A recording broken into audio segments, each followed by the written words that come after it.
அன்ரைட்டரோட work என்னன்னு சொல்லுங்க. Partial அன்ரைட்டர்ல normal அன்ரைட்டர்.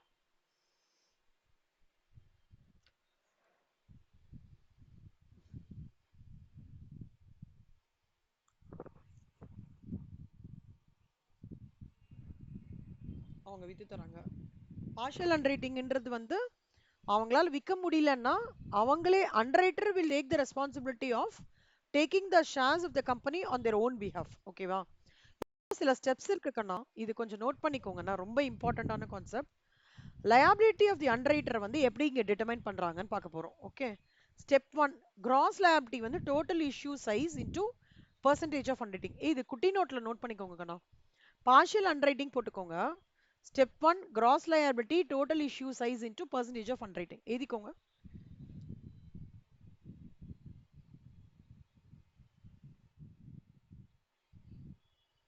எழுதிட்டீங்களா? Next step number 2, number of shares unsubscribed is equal to total number of shares offered minus number of shares subscribed. Bracketல including market applications. Number of shares unsubscribed is equal to total number of shares offered minus number of shares subscribed including market applications.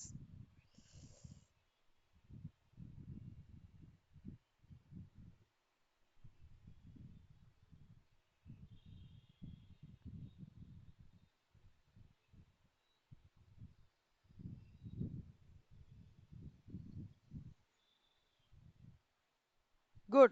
Next, step number 3, deficit of the underwriter. Deficit of the underwriter is equal to unsubscribed னா என்ன அர்த்தம்னா விக்காததுடா இன்னும். ஓகேவா? விக்காதது. Gross liability minus market applications.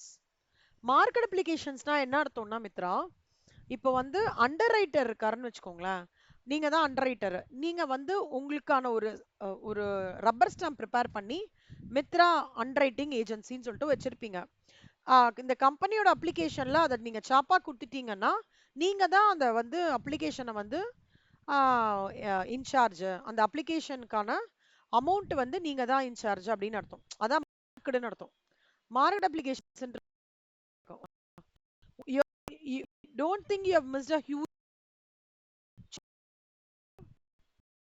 பாக்குறேன் அது video ரெக்கார்டிங்ல இருக்கான்னு. Video recording இருக்குல்ல இது ரைட்டிங்க செக் பண்ணீங்களா? எனக்கு அது லோட் ஆயிடுதா இல்லையான்னு தெரியல, நான் பாக்குறேன். பாத்தீங்களா?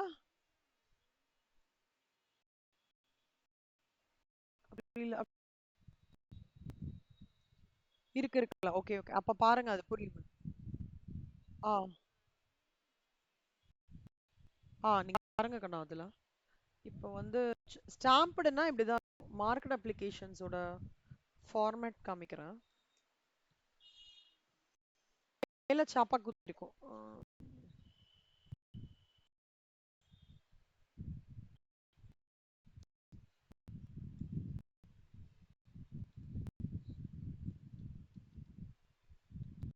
டிபென்சஸ் அளவுக்கு இது ரொம்ப கஷ்டம் கிடையாது, இது வந்து ரொம்ப ஈஸி தான். ஓகே,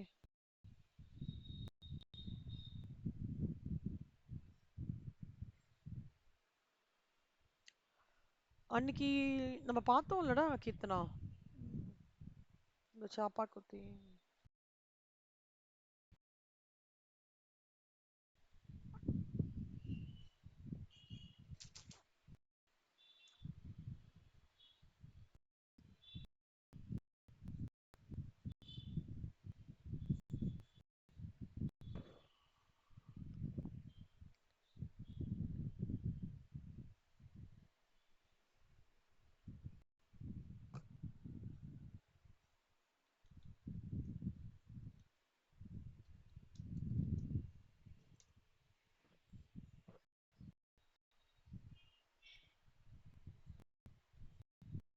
ஒண்ணுமே வர மாட்டேங்குது இன்னைக்கு, கான்செப்ட் தான் வருது.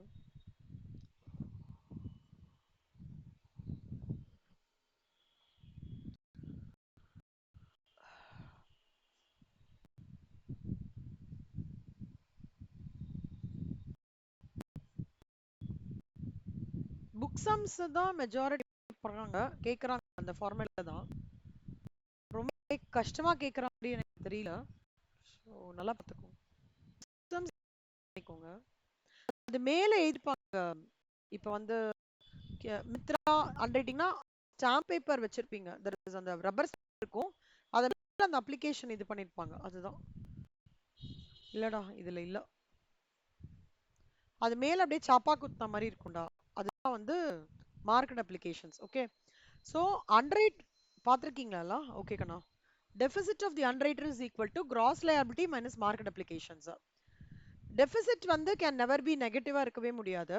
நெட் லயபிலிட்டி என்னன்னா step 2 or step 3 whichever is lower. எது கம்மியா இருக்கோ அதுதான் வந்து லோவர். இப்போ இங்க ட்ரீட்மெண்ட் ஆஃப் ஃபர்ம் அன்ரைட்டிங் எப்படின்னா, in case underwriter is underwritten the firm, the liability of the unwritten should be determined by adding the number of shares unwritten. அதாவது firm unwritingனா அன்னைக்கே பார்த்தோம் இல்லடா கீர்த்தனா, ஆட் பண்ணினோம் கடைசி ஸ்டேஜ்ல. அப்படின்னா என்ன, இவங்களும் வந்து இந்த portion of shares இவங்க எடுத்துக்கிறாங்கன்றத ஆட் பண்ணி காமிச்சிடணும். to the net liability under the unwriting contract mentioned above. இது வரைக்கும் அப்படியே எழுதிக்கோங்களா, இதுல இருந்து இது வரைக்கும் ஃபுல்லா எழுதிக்கோங்க பார்க்கலாம்.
எழுதிட்டீங்களா கண்ணா?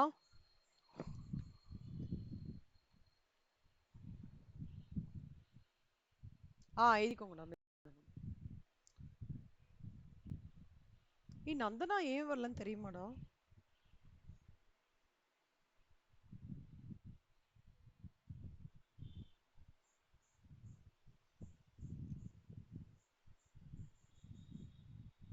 ஓகே ஓகே, சாரி சாரி, டென்டிஸ்ட்க்கு போயிருக்காங்க.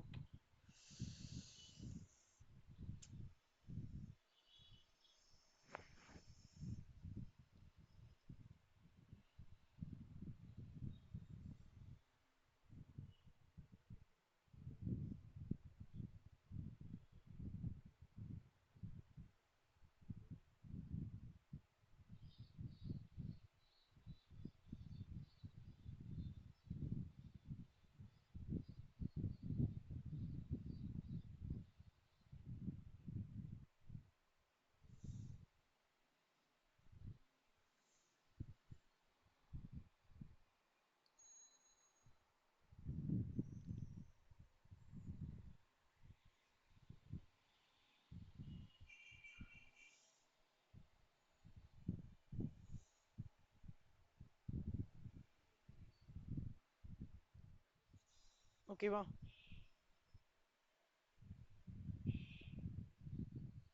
ஓகே. see இங்க வந்து ரெண்டு பாசிபிலிட்டி இருக்குடா. Okay, abatement is allowed for the shares taken up firm. abatement is allowed, no abatement, abatementனா என்ன அர்த்தம்னா, ஜெனரலா ப்ராப்பர்ட்டி லால என்ன சொல்லுவாங்கன்னா, அபேட்மெண்ட் இஸ் கம்மி பண்றது. அதாவது வந்து ஐ எம் டேக்கிங் சம்திங் அவுட்னு அர்த்தம். இந்த ப்ராப்பர்ட்டி லா என்ன சொல்லுவாங்க, I am taking something out or I would say something like no reduction or taking out, அந்த மாதிரி சொல்லுவாங்க அபேட்மெண்ட்னா. ஸோ அப்படின்னா என்ன அர்த்தம்னா, நோ அபேட்மெண்ட்னா அந்த டேக்கிங் அவுட் இல்லாம இன்க்ளூஷன் அர்த்தம். shares underwritten firm will not be adjusted against net liability under the underwriting contract. Underwriter will have to subscribe them additionally. Therefore, number of shares to be undertaken by the underwriter, net liability, அதாவது ஒன்றும் இல்லடா, firm underwriting இருக்கு இல்லையா, அதை add பண்ணிக்கணும் net liabilityயோட. அது no abatementல. abatement is allowed for the shares taken up அப்படின்னா, அன்ரிட்டர்ன் அதாவது நம்பர் ஆஃப் ஷேர்ஸ் அன்ரைட்டர் எவ்வளோ எடுத்துப்பாரோ that will be equal to net liability under the unwriting contract or firm unwriting whichever is higher. கணமா இதுவும் எழுதிக்கோங்களா, இது எழுதிக்கோங்க. Some வரும்போது இது எப்படி அப்ளை ஆகுறதுன்னு சொல்லித்தரேன். ஒன்று நோ அபேட்மெண்ட், ஒரு கேட்டகரி என்ன நோ அபேட்மெண்ட் இஸ் அலவுட், இன்னொரு கேட்டகரி அபேட்மெண்ட் இஸ் அலவுட். ஞாபகம் வச்சுக்கோங்க. ஓகேவா? நோ அபேட்மெண்ட் இஸ் அலவுட், இன்னொன்று abatement is allowed. No abatement is அலவுடில் வந்து த ஷேர்ஸ், அதாவது இது கீர்த்தனாக்கு தெரிஞ்சிருக்கும். இந்த ஃபர்ம் அன்ரைட்டிங்க கடைசி ஸ்டெப்ல ஆட் பண்ணுவோம்ல கண்ணா, அது நோ அபேட்மெண்ட்ரா. அபேட்மெண்ட்ன்றது என்னன்னா இது ரெண்டுத்துல விச்சவர் செய்யர். Net liability under the underwriting கான்ட்ராக்டோ இல்ல ஃபர்ம் அன்ரைட்டிங்கோ ஏதாவது விச்சவர் செய்யற அது வந்து அபேட்மெண்ட் அலௌடுல பண்ணுவாங்க. அபேட்மெண்ட்னா என்ன அர்த்தம்னா reduction or coming out of சம்திங்னு அர்த்தம். ஆக்சுவலா லீகல் டேர்ம்ல அபேட்மெண்ட்னா reduction or coming out of something. இது ரெண்டுத்தையும் எழுதிக்கோங்க.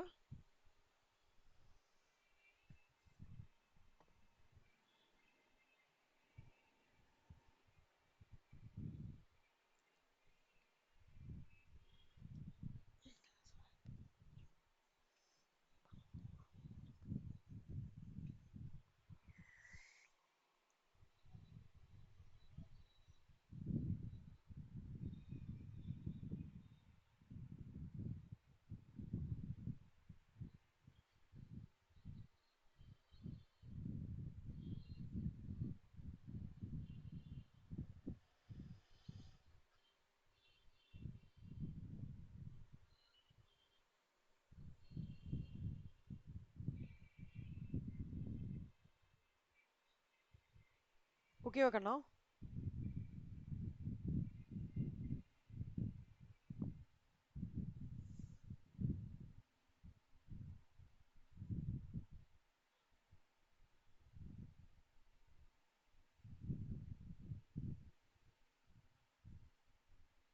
போலும் முடிச்சுட்டீங்களா? ஓகே.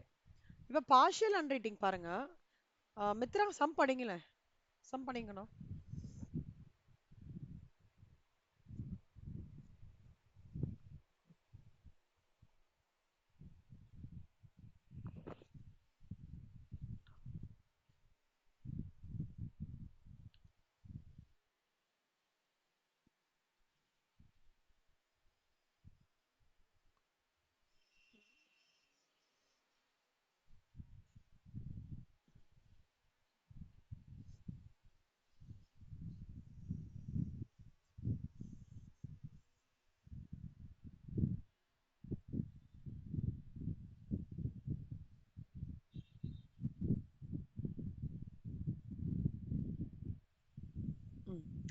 அதாவது அண்டரைட் வந்து 60% of the issue of 20,000 shares எடுத்துக்கிறாங்கடா. ஓகே. அதாவது இவர் சொல்றாரு, நான் வந்து உங்களுதுல 20,000ல 60%னா இவ்வளோ 12,000 ஷேரை வந்து நான் உங்களுக்கு அண்டரைட் பண்ணி தரேன், வித்து கொடுக்குறேன்னு சொல்றாரு. சிம்பிளா சொல்லணும்னா அதை தவிர என்ன சொல்றாருன்னா, இதை தவிர நானே 1600 ஷேர்ஸ் எடுத்துக்கிறேன். ஃபர்ம் அண்டரைட்டிங்னா என்ன அர்த்தம்னா நானே அதுல 1600 ஷேர்ஸ் நானே எடுத்துக்கிறேன் அப்படின்னு சொல்றாரு. கம்பெனிக்கு வந்து 13,600 ஷேர் கிடைச்சது. அதுல 8,000 வந்து மார்க்கெட் அப்ளிகேஷன்ஸ். மார்க்கெட் அப்ளிகேஷன்ஸ்னா என்ன, அண்டரைட்டர் வந்து வித்து கொடுத்துருக்கிற ஷேர். ஓகே. அவங்க என்ன கேட்குறாங்க, எவ்வளோ ஷேர்ஸ் வந்து அண்டரைட்டர் எடுத்துக்க போறாங்க. இஃப் அந்த no abatement would be allowed in respect ofனா என்ன, இஃப் அபேட்மெண்ட் would be allowedனா ரெண்டு கண்டிஷன். ஃபர்ஸ்ட் சொல்லுங்க மித்ரா, எவ்வளோ வந்து எக்ஸ் வந்து வித்து கொடுக்குறேன்னு சொல்லியிருக்காரு, எவ்வளோ ஷேர்ஸ்?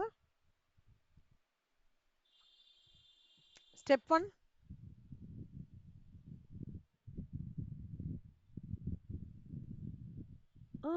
இல்ல செல்லம், எக்ஸ் வித்து கொடுக்கறதுன்னு சொல்றது வந்து 20,000 into 60%, 12,000 ஷேர்ஸ் வித்து கொடுக்குறேன்னு சொல்லியிருக்காரு. ஓகேவா? அதுல அவரே எடுத்துக்கிறது வந்து 1,600 ஷேர். ஓகேவா? இங்க பாருக்கண்ணா, இது எப்படி அண்டர்ஸ்டாண்ட் பண்ணிக்கணும்னு சொல்றேன். ஃபர்ஸ்ட் 20,000 ஷேர் கம்பெனிக்கு தேவைப்படுறது. அதுல இவர் வந்து எடுத்துக்கிறேன்னு சொல்றது வந்து 12,000. ஓகேவா? இந்த 12,000த்துல 12,000 ஷேர், அதுல வந்து ஃபர்ம் அண்டரைட்டிங் வந்து 1,600 ஷேர். ஃபர்மே எடுத்துக்கிறாரு. யாரு? அண்டரைட்டரே வந்து 1,600 ஷேர் எடுத்துக்கிறாங்க. சரியா? இப்போ இதுல நீங்க பாத்தீங்கன்னா மொத்தமா அன்ரைட்டர் எவ்வளவு எடுத்துக்கிறாங்க? 13,600. கரெக்டா? அதாவது இந்த அன்ரைட்டிங்க்கும் என்ன டிஃபரன்ஸ் நான் சொல்றேன். இது இவங்க கண்டிப்பா அவங்க அன்ரைட்டிங் ஏஜென்சியே வாங்கிக்கிறாங்க கம்பெனியோட ஷேர் 1200.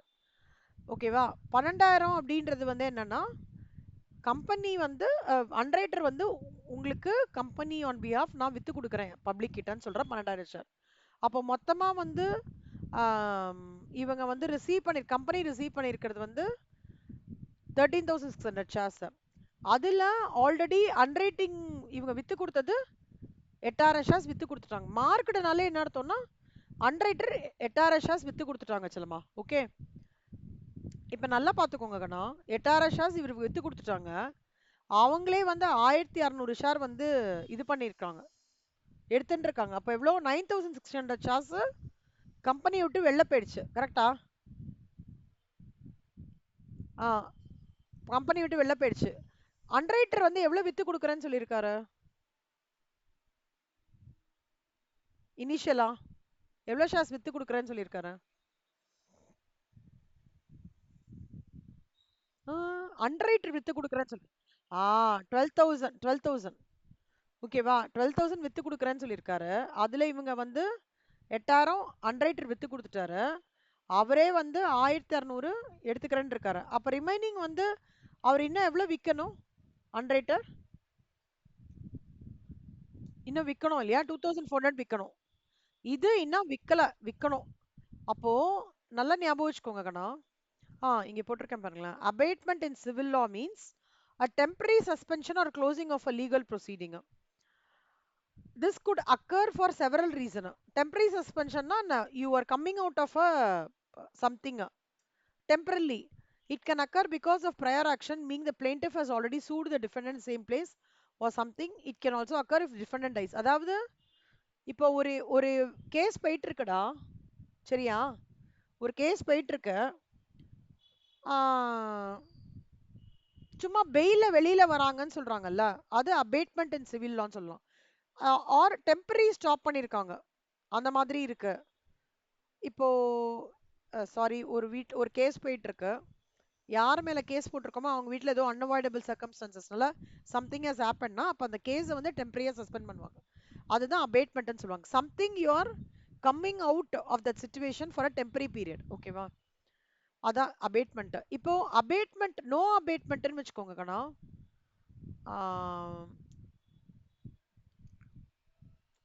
6,400. ஆமா, இப்ப வந்து லாஸ் லயபிலிட்டி. ஓகே, இந்த 2,400 வரைக்கும் புரிஞ்சிடுச்சா உங்களுக்கு? 2,400 வரைக்கும் புரிஞ்சுதா? அப்ப நெட் லயபிலிட்டி அண்டர் அன்ரைட்டிங் கான்ட்ராக்ட் வந்து என்ன சொல்றாங்கன்னா 6,400 சப்ஸ்கிரைப் அன்சப்ஸ்கிரைப்டு ஷேர்ஸ். கரெக்டா? எப்படி 6,400னா 20,000 கம்பெனிக்கு தேவை, 13,600 இவங்களுக்கு போயிடுத்து. அப்புறம் இன்னும் கம்பெனிக்கு எவ்வளவு வித்து கொடுக்கணும்? 6,400. ஆர் அன்ரைட்டரோட டெபிசிட் 2,000, whichever is lower வந்து will be the net liability under the unwriting contract. ஓகேவா? இது ஒரு ஃபர்ஸ்ட் கிளாஸ் முடிஞ்சிடுது. அடுத்த கிளாஸ் என்ன சொல்றதுன்னா, சாரி, இது ஒன்று முடிஞ்சிடுது. நோ அபேட்மெண்ட்ல என்ன சொல்றாங்கன்னா, number of shares to be taken by the unwriter is equal to 2,400 net liability under the unwriting contract 2,400 plus firm unwriting 4,000 shares. See, ரெண்டு இருக்குல்ல கண்ணா. நோ அபேட்மெண்ட்னா நீங்க என்ன பண்ணணும்னா இந்த 2,400 வித்து கொடுக்க வேண்டியது பிளஸ் 1,600 ஆட் பேக் பண்ணிக்கணும். So 4,000 shares. அபேட்மெண்ட் அலோ பண்றாங்க அப்படின்னா 2,400 ஆர் 1,600 whichever is greater. அதாவது இந்த ரூலிங் அப்ளை பண்றோம். புரியுதா? இந்த ஸ்டெப்பா கண்டுபிடிச்சிட்டு நோ அபேட்மெண்ட்டுக்கு firm and rating add back பண்றோம், அபேட்மெண்ட்டுக்கு whichever is higher பார்க்குறோம். அப்போ 2,400 இந்த 4,000ன்றது 2,400 I'm adding back the firm underwriting. அதனால 4,000 சார். இதுல என்ன பண்றோம்னா 2,400 are the firm underwriting, that is 1,600, whichever is higher is 2,400. புரியுதா? இது வரைக்கும் புரிஞ்சுதா? So no abatement na you have to add back the firm underwriting. Abatement na 2400 or 1600 whichever is greater. ஓகேவா? So இந்த சம் பார்த்தீங்கன்னா இங்கே போட்டிருக்கேன். அபேட்மெண்ட் நாட் அலவுட்னா 4000 ஷேர்ஸ், அபேட்மெண்ட் அலவுடுனா 2400 ஷேர்ஸ். ஓகேவா? இல்லஸ்ட்ரேஷன் 65 கீர்த்தனா படிங்களேங்கண்ணா.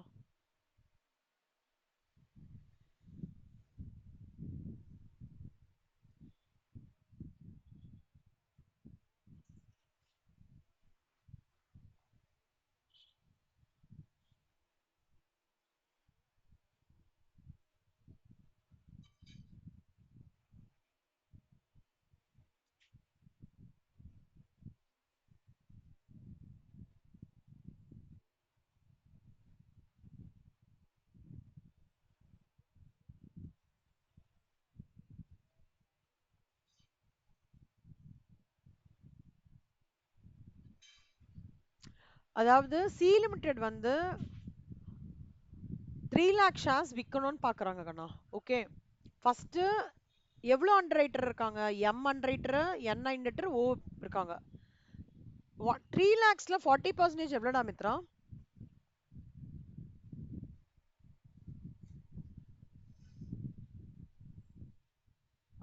எம் சொல்றான் நான் 1,20,000 எடுத்துக்கிறேன் அப்படின்னு சொல்றான்.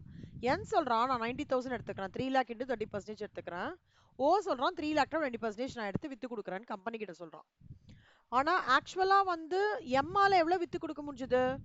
மார்க்கெட் அப்ளிகேஷன்ஸ்னா என்ன வித்து கொடுக்க முடிஞ்சதுன்னா 1,05,600 வித்து கொடுக்க முடிஞ்சது. இவங்க 78,000, இவங்க 50,000. அப்ப இன்னும் எவ்வளோடா விற்கணும்? M this one is this 14,400, என் இவ்வளோ, ஓ ஓகேவா? அப்போ ஷேர்ஸ் ரிமைண்ட் அன்இஷ்யூட் அப்படின்னா என்ன அர்த்தம்? 3 lakh மொத்தமா அண்டரைட்டர் கிட்ட கொடுத்தது.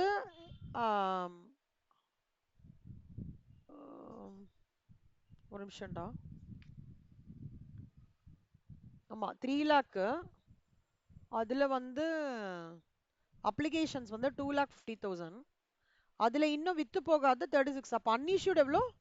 23,600 அன்இஷ்யூ. அவ்வளவுதான்டா. புரியுதா? ஏதாவது டவுட் இருக்கா? கீர்த்தனா உங்களுக்கு?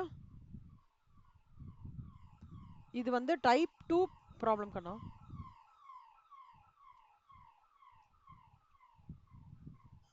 இல்லஸ்ட்ரேஷன் 66. மித்ரா நீங்க படிங்க மித்ரா. சாரி கீர்த்தனா நீங்க படிங்க கீர்த்தனா. இப்ப யார் படிச்சீங்க? கீர்த்தனா படிச்சாங்க. மித்ரா அப்ப நீங்க படிங்க.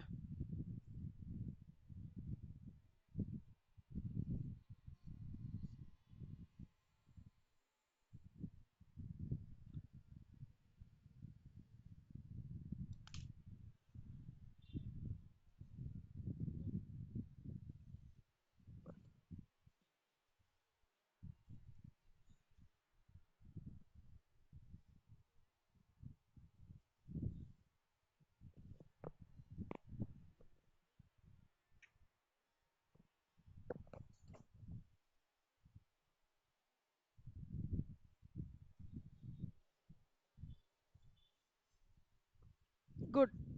இப்போ வந்து எக்ஸ் லிமிடெடுக்கு இப்போ ரெண்டு பேரும் சேர்ந்து நம்ம கம்பைண்டா பார்க்கலாம்டா. ஹெச் லிமிடெடுக்கு எவ்வளோடா ஷேர்ஸ் வேணும் மித்ரா?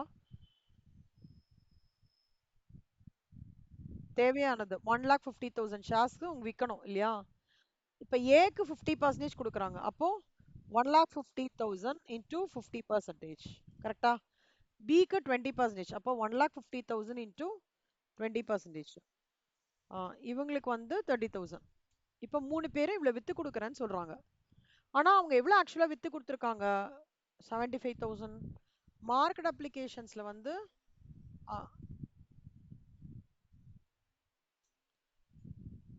அப்பா கதவு சாத்திருப்பா, அதனால்தான் கதவு சாத்திடு.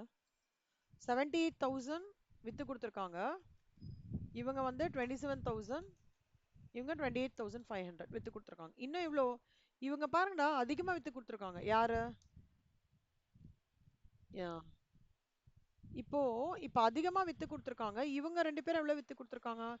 27,000. அப்போ ஒரு டெபிசிட் ஆஃப் 3,000. யார் சர்ப்ளஸ்? ஏ சர்ப்ளஸ். இவங்க ரெண்டு பேரும் இது. அப்ப என்ன பண்றாங்க, இந்த 3000 இருக்குல்லடா சர்ப்ளஸ், ஓகே 20:20, அதாவது 20% 20%ல இவங்களுக்கு பிரிச்சு கொடுத்துடணும். அதாவது 3000 into 1/2. அப்பனா இது 1500 1500. அப்ப என்ன ஆயிடும்? 1:1 ரேஷியோ. கரெக்டா? 1:1 ரேஷியோ. கரெக்டா? கரெக்ட் கரெக்ட் செல்லம். பக்கா. சோ அப்போ இதுல இருந்து இத நீ பண்ணினேன்னா இது நல்லிஃபை ஆயிடுமா? அப்ப இவங்க வந்து 1500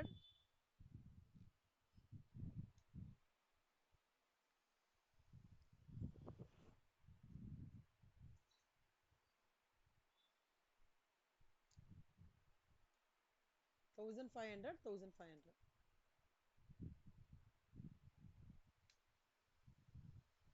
சாரி 0.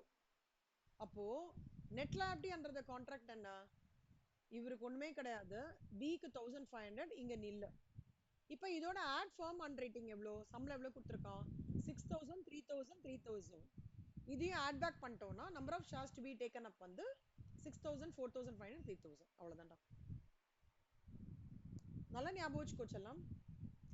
firm unrating ஓட அவங்க வந்து underwritten firm assuming shares underwritten firm are treated as market applications-னா என்ன அர்த்தம்னா கண்டிப்பா இந்த 6000 3000 3000 அண்டர் ரைட்டரே எடுத்துக்கிறான், அவனே நானே எடுத்துக்கிறான் கம்பெனி ஷேர்ன்றத அவனே சொல்றதுனால அது மார்க்கெட் அப்ளிகேஷன்ஸ்னா என்ன? மார்க்கெட் அப்ளிகேஷன்ஸ்னா அவன் கம்பெனியோட சீல் தானே. அப்ப இதுவும் இந்த வர ஆன்சர்ல இருந்து இதை ஆட் பண்ணிடணும். அப்பனா என்ன அர்த்தம்?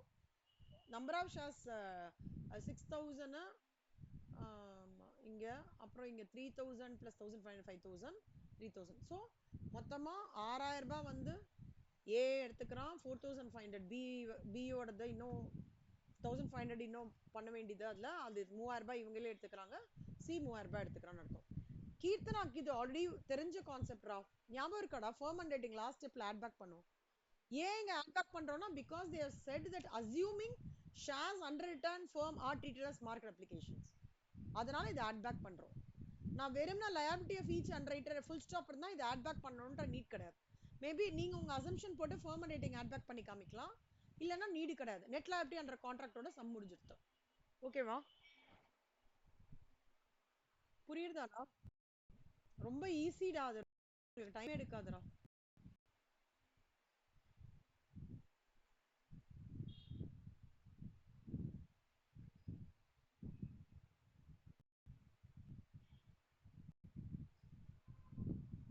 ஓகே, இப்போ ஜர்னல் என்ட்ரிஸ் பார்க்கலாம். இப்போ ஃபர்ஸ்ட் பாருங்க கண்ணா, அண்டர் ரைட்டர் வந்து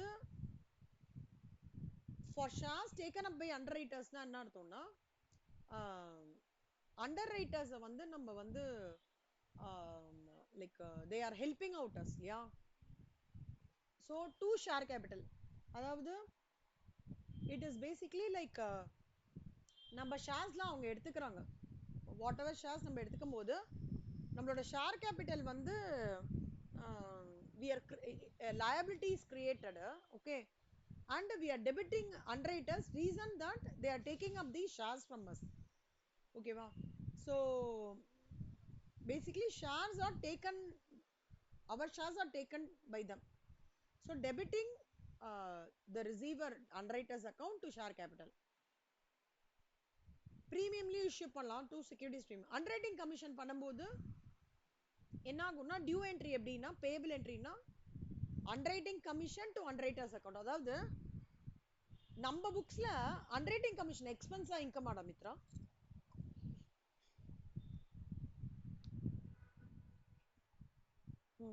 அதாவது கீர்த்தனா புக்ல அண்டர்ரைட்டிங் கமிஷன் எக்ஸ்பென்ஸ், உங்க புக்ல சோ அதனால இப்போ நம்ம என்ன பண்றோம், டியூ என்ட்ரி, அண்டர்ரைட்டிங் கமிஷன்ன்றது டியூ என்ட்ரி. அப்ப என்ன அது we are creating an expense. So underwriting commission account debit to underwriters account, commission payable தான், not paid. Final settlement என்ன ஆகுது? when commission is paid to underwriters என்ன ஆகுது? debit the bank account debit to underwriters account. இது என்ன ஆகுது? ஏன் வந்து underwriters இங்க கிரெடிட் பண்றோம்? ஃபர்ஸ்ட் இதுல பேங்க் அக்கவுண்ட் டெபிட்ல அண்டர்ரைட்டர்ஸ்ல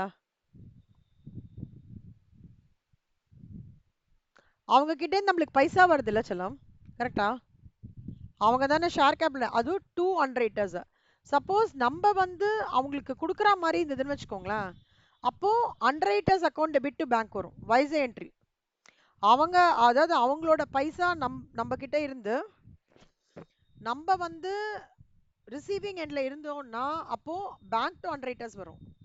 அவங்க வந்து அவங்களுக்கு நம்ம கொடுக்குற மாதிரி இருந்ததுன்னா பேயிங் எண்ட்ல இருந்தோம்னா கிரெடிட் பேங்க் அக்கௌண்ட் வரும். இது ரெண்டுத்துல ஏதாவது ஒன்று வரும். இது ஒரு இம்பார்ட்டண்ட்டான ஒரு எம்சிக்யூ கண்ணா, கொஞ்சம் நோட் பண்ணிக்கோங்களேன் செல்லம்.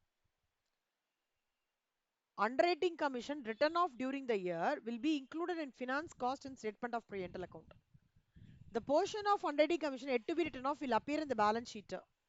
ஒன்று, அதாவது 12 மாசத்துக்குள்ளே இருந்ததுன்னு வச்சுக்கோடா, கரண்ட் அசெட் குள்ள காமியும். What is a current asset Keerthana?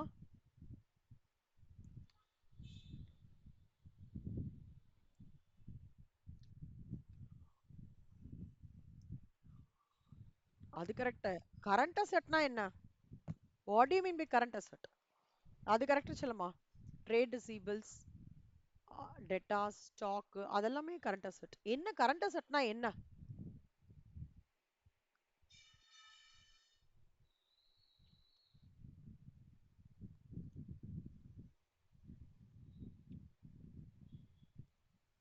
Keerthana நீங்க இப்ப சொல்லனா நான் ரொம்ப ஃபீல் பண்ணுவேன்டா. ஏன்னா you are a very brilliant girl.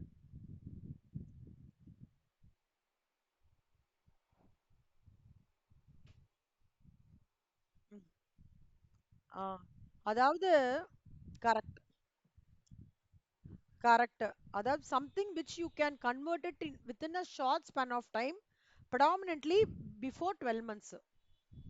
Okay madam, அதான் டெட்டாரா இருக்கட்டும். சி, எல்லாமே 12 மாசத்துக்குள்ள நீங்க வந்து டெட்டாரா இருக்கட்டும், பில்ஸ் ரிசீவபிளா இருக்கட்டும், இல்ல ப்ரீபெய்ட் எக்ஸ்பென்சஸா இருக்கட்டும், இல்ல கேஷா இருக்கட்டும், கேஷ் இன் பேங்கா இருக்கட்டும், எதுவுமே 12 மாசத்துக்குள்ள அதை இது பண்ணிடணும்டா, ரொட்டேஷன் பண்ணிடணும். டெட்டாஸ்னா 12 மாசத்துக்குள்ள அதோட அமௌண்ட் நம்மளுக்கு வந்துடணும். இல்லைன்னா அது ரெக்கவரி மெக்கானிசமே பெரிய மெக்கானிசம். அதனால தான் அதெல்லாம் கரண்ட் அசெட்ல போட்டிருக்கோம். இன்னொன்று, கரண்ட் அசெட்டோட ரொட்டேஷன் சைக்கிள் கரெக்டாக இருந்தால் தான் ஒர்க்கிங் கேபிட்டல் மேனேஜ்மெண்ட்டும் லிக்விடிட்டி பொசிஷன் ஆஃப் தி கம்பெனியும் நல்லா இருக்கும். ஓகேவா? ஸோ நல்லா ஞாபகம் வச்சுக்கோங்க செல்லம். 12 மாசத்துக்குள்ள நான் அந்த போர்ஷனை ரைட் ஆஃப் பண்றேன்னா அதை அதர் கரண்ட் அசெட்ஸ்ல காமிக்கணும். 12 மாசத்துக்கு மேல நான் ரைட் ஆஃப் பண்றேன்னா அதை நான் கரண்ட் அசெட்ல காமிக்கணும். எம்சிக்யூ கொஸ்டின்ல கேட்பாங்க கண்ணா இது. ஓகேவா? அதே மாதிரி மேம் இது பேலன்ஸ் ஷீட்ல எங்க வரும்னா நோட்ஸ் டு அக்கவுண்ட்ஸ்ல அண்டர்ரைட்டிங் கான்ட்ராக்டரோட டீடைல்ஸ் எழுதணும். அண்டர்ரைட்டர் பேர் என்ன, அவர் ஜாதகம் என்ன, அவர் வந்து எங்க இருக்காரு, அவங்களோட கமிஷன் என்ன டீல் நம்ம இது பண்ணிட்டோம், ஃபர்ம் அண்டர்ரைட்டிங் இருக்கா இல்லையா, பார்ஷியல் அண்டர்ரைட்டிங்கா என்ன ஏது, எல்லா டீடைல்ஸையும் கிளியரா நோட்ஸ் டு அக்கவுண்ட்ஸ்ல பண்ணும். கணமா இந்த ஜேர்னல் என்ட்ரி எழுதிக்கோங்கடா, நான் சொல்ல சொல்ல எழுதிக்கோங்க. ஜேர்னல் என்ட்ரி ஏதாவது கஷ்டமா? அதுல இந்த பாட்டு எம்சிக்யூ கண்டிப்பா வரும், கண்டிப்பா வரும், ரொம்ப important.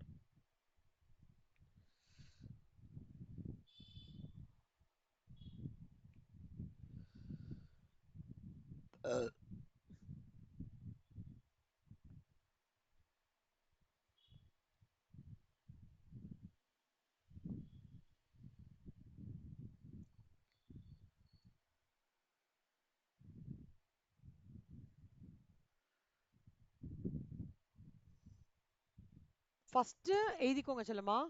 Shares taken up by the underwriters, underwriters account debit to share capital எழுதிக்கோங்க.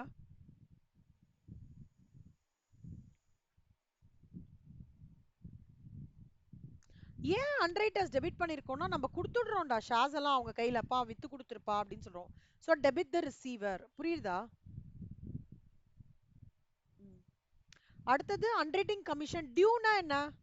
we are creating an expense, expense is created, so underwriting commission account debit to underwriters.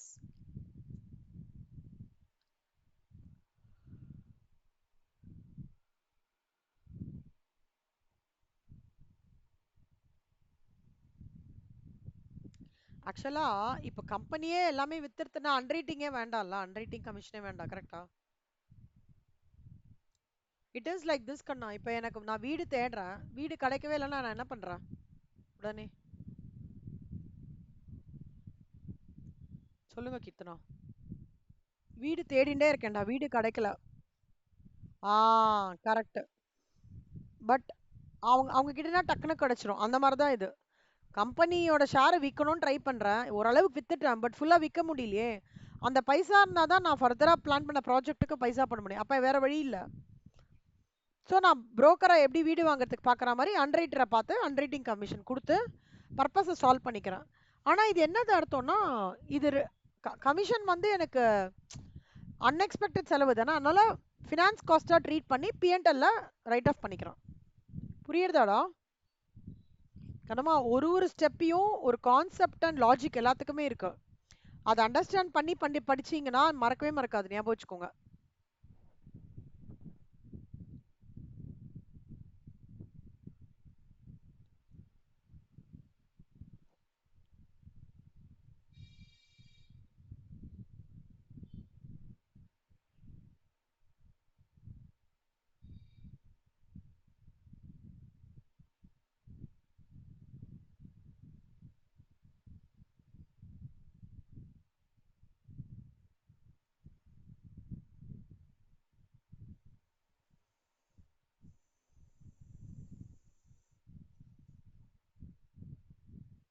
எழுதிட்டீங்கன்னா சொல்லுங்க கண்ணா. இந்த ஸ்ட்ரெச் இது எம்சிக்யூஸ்க்கு கண்டிப்பா எழுதிக்கோங்க. அதாவது அன்ரைட்டிங் கமிஷன் வந்து ரைட் ஆஃப் பண்றது ரெண்டு வகை இருக்குடா. 12 மாசத்துக்குள்ளே ரைட் ஆஃப் ஆகிற மாதிரி இருந்ததுன்னா கரண்ட் அசெட்ல வந்துடணும். 12 மாசத்துக்கு மேல போச்சுன்னா அதர் நான் கரண்ட் அசெட்.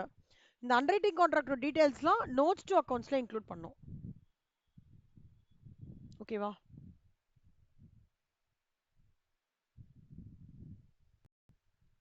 கீர்த்தனா முடிச்சிட்டீங்களா? Okay okay. எதுங்க எது எதுங்க எதுங்க நிதானமா எதுங்க. ஒரு அரை மணி நேரம் உட்காந்தா போதும் மித்ரா, அது ஈஸியா முடிச்சிடுவீங்க மித்ரா. ரொம்ப டைமே எடுக்காதுடா இது.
குட். மித்ரா நீங்க முடிச்சிட்டீங்களாமா? குட். இப்போ M limited incorporated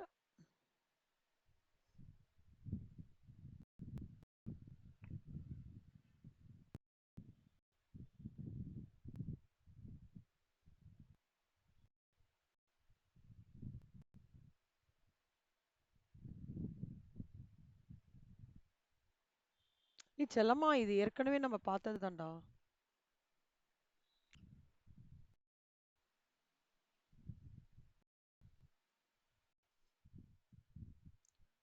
similar cases செல்லம் பாக்குறீங்களா? இத ஹோம்ஒர்க்கா போடுறீங்களா? ஈஸியா இருக்கும்டா. டைப் டவுட் ஒரு சம் தான்டா. இது நீங்க போடலாம்டா, ஐம் பிரிட்டி ஷுவர். அன்ரைட்டிங் முடிச்சிட்டோம். அடுத்தது நாளைக்கு வந்து நெக்ஸ்ட் கிளாஸ்ல வி வில் ஸ்டார்ட் இதுடா மாடியூல் 2 பார்க்கலாம். இதுல வந்து சில ரெட் ஏரியா சம்ஸ் வச்சிருக்கேன், ஈசாப் அந்த மாதிரி. அதெல்லாம் உங்களுக்கு நான் வந்து கிளாரிஃபை பண்றேன், சரியா? Type 3 problem. இது இந்த ஜர்னல் என்ட்ரிஸ் நல்லா பாத்துக்கோங்க செல்லம்.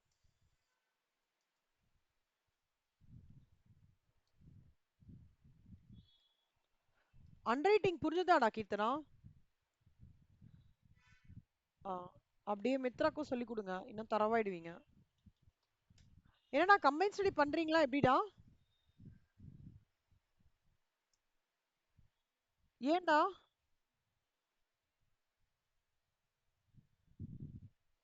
ஓகே, சீக்கிரமா ஆரம்பிங்க. இப்போ இன்னும் ஒரு 10 நாள்ல ஸ்டேஜ் 1 ரிசல்ட் வந்துரும்.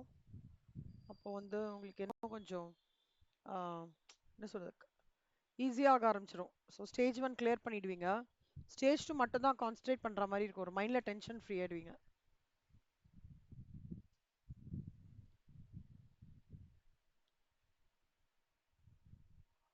ஆக்சுவலா இந்த வாட்டி கரெக்ஷன் எல்லாம் கொஞ்சம் நார்மலா தான் பண்றாங்க அப்படின்னு சொல்றாங்க. தெரியல கரெக்டா. பாப்போம்.